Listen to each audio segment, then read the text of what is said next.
Aanhin mo ang gwapo. Kung wagas naman manloko. Mas mabuti pa sa pangit.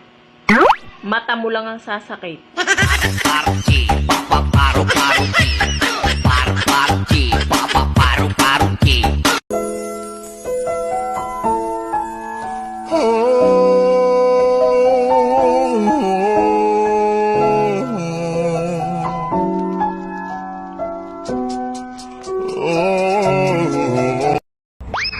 Ang damot-damot mo. Nagbago ka na.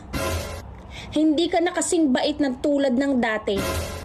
Yan ang sabi ng taong hindi ko napautang.